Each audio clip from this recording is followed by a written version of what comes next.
So I thought at 43 years old I was past the point of getting stood up for dates. But, ladies and gentlemen, Steve from Bumble is here to teach me a motherfucking lesson. Welcome back, YouTube, to the Tag R channel. I am your host, The Average Guy Reacts. And before we move further, can you please hit the subscribe, the like, and the share button? Without further ado, let's get into it. 43 years old, I was past the point of getting stood up for dates. But, ladies and gentlemen, Steve from Bumble is here to teach me a motherfucking lesson. This is the guy that puts on his profile he's looking for high quality women. Does Steve not know that high quality women are busy motherfuckers? And I've just travelled to South Manchester to try and meet this cunt, and he's not done the decency of sending me a fucking goddamn text. F you, Steve from Bumble. F you. Man, that's a lot to unpack. But maybe you branching out of your league, you know. Maybe this branch is a little too far for this monkey to reach. Or it could be that Steve had more important things to do. Who knows? Let's be honest. It ain't like you never flaked out on a person before, I'm sure. Especially in your prime. You know what I mean? But it doesn't feel good when the shoe is on the other foot. Now it's the problem. Now it's profanity, right? I know. Crazy part is men been getting flaked forever and be the ones paying for the date. And for that reason, I really do not feel bad for her. So, in my opinion, Steve has shit to do. Roll the next clip. Okay, so I found this beautiful spot that's overlooking the lake. And you have a rock to sit on. And my shoes are all muddy. So, one thing that I love about solitude is you get to think. And so going on this trail, as I'm running through it, taking pictures, my mind's running and something comes across my mind. So I want to record it, I want to make sure that I remember it. And that is, after my divorce, I felt really alone. And I didn't really know who I was. Because I had had a partner define me for so long. Well, at least I felt like it. And I just didn't know who I was. I didn't know what I wanted. I didn't know where I wanted to go. I just had a lot of things that I needed to figure out. And so, as I'm walking through this trail by myself, in the quiet and the stillness, I realize I'm happy. I'm really, really happy. And I'm happy alone. I'm happy by myself. Not to say that that doesn't mean that one day I don't want to be with somebody. I just felt like you can be happy on your own. And you can't really be happy with somebody else until you're happy being alone. You can't count on somebody else to fulfill your life. You can't count on somebody else to tell you who you are. You have to be who you are. You just have to do it. It's hard and it sucks, and there's days that you cry, and there's times that you wonder why things are happening the way that they're happening. But then you have moments like this that bring clarity, and you're just in awe of the wisdom that you've learned about yourself. Power that can bring you, knowing that you're okay alone. And you don't need somebody else to bring you happiness. When somebody comes into your life, they should magnify that happiness. They shouldn't be responsible for it. I'm just so grateful today. Everybody's, quarantine. I'm so sick of it. I'm so sick of it. Embrace it. Learn from it. Learn from the stillness. Take the opportunity to really look at your life, look at yourself, and tell yourself, am I happy? Am I doing what I need to make me happy? Am I helping others around me be happy? Gosh, it's a beautiful day, you guys. Don't waste it. It baffles me that women will leave the one they with for the one that they can't have. That old classic cliche of grass is greener on the other side. It's not always greener. You know what I mean? And I feel it in terms of you gotta find happiness for yourself first. That's true.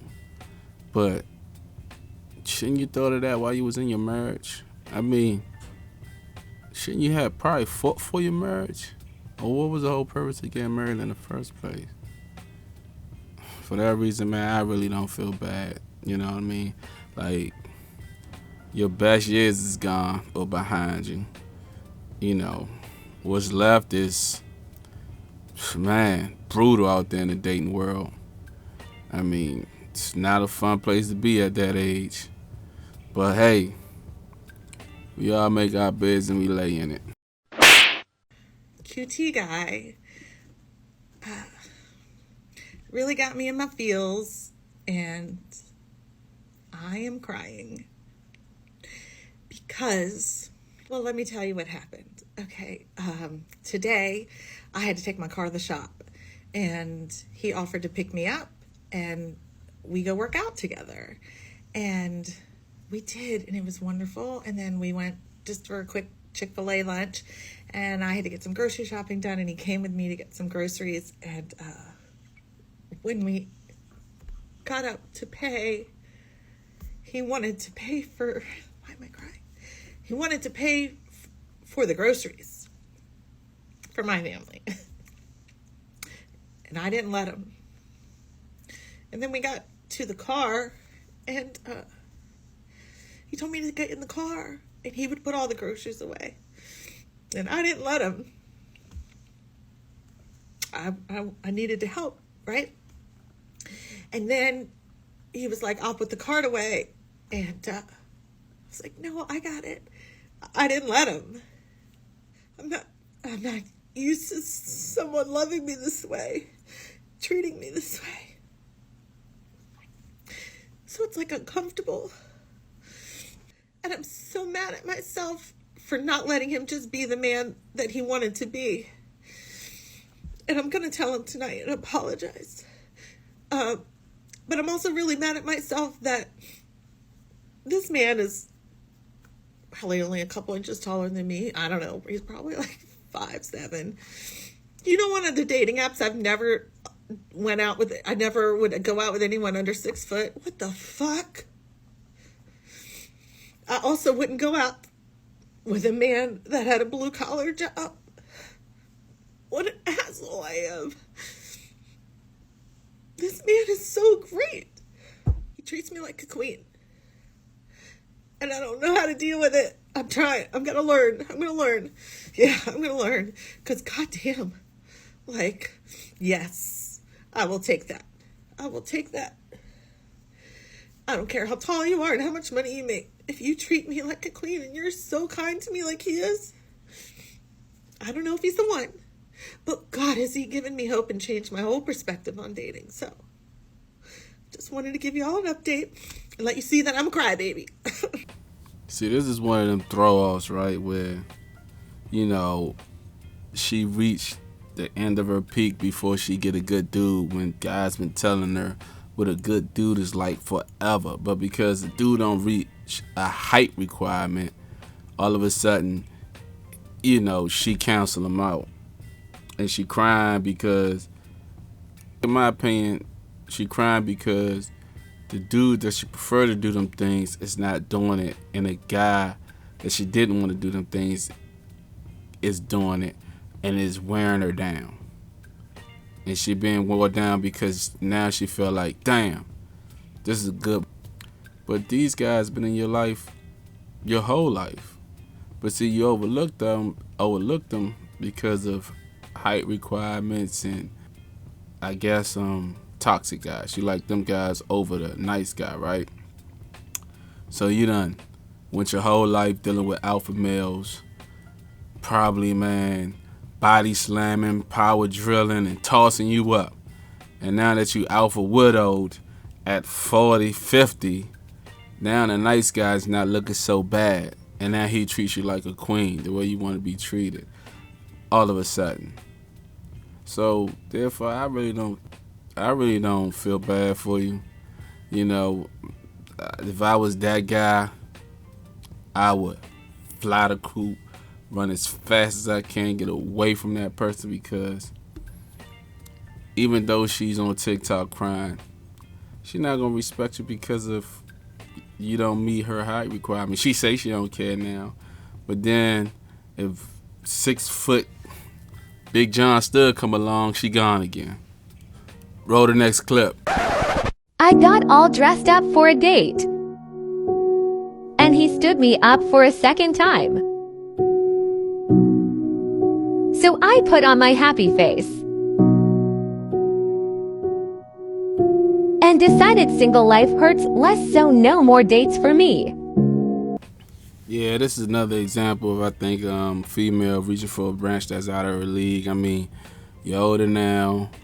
You might not be able to get the men that you used to get or you used to once get, so you might gotta bring it down a few notches. With that being said, she still look good. I'm sure she still got a lot of orbiters in her friend zone that she not entertaining, so I really don't feel bad for her.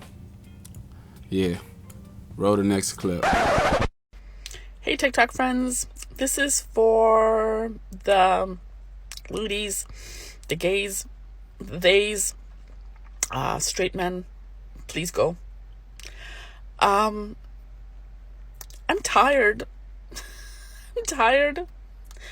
I've been dating online for a year and a half. And I'm tired of the disrespect. I'm tired of being ghosted. I'm tired of being stood up.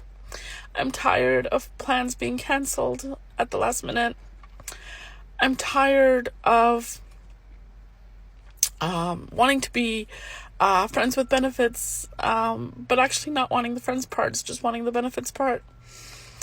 I'm tired of a lot of men out there with anxiety issues and mental health issues, and I'm not even looking to get married.